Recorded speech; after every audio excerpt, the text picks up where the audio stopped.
आज मैं आपको कात्यायनी माता की कथा सुनाने जा रही हूँ। पुराणों के अनुसार एक समय कात्य नामक महेश्वरी थे, जो अत्यंत तपस्वी और भगवान शिव के परम भक्त थे।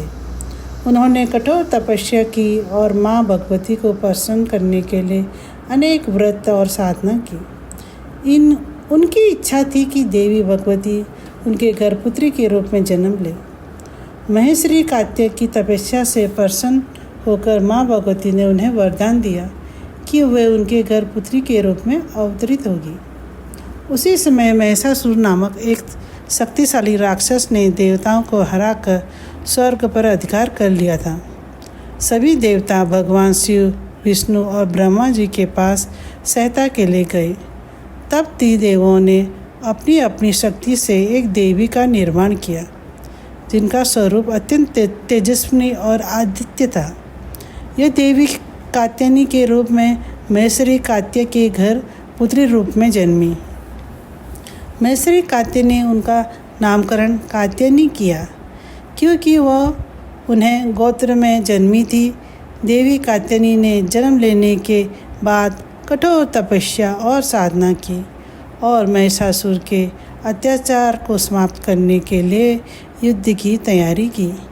जब महिषासुर ने देवी का सामना किया तो उनके तेज और शक्ति के आगे टिक नहीं पाया और अतः देवी ने महिषासुर का वध कर देवताओं का उसका भय और उत्पीड़ना से मुक्त कर दिया।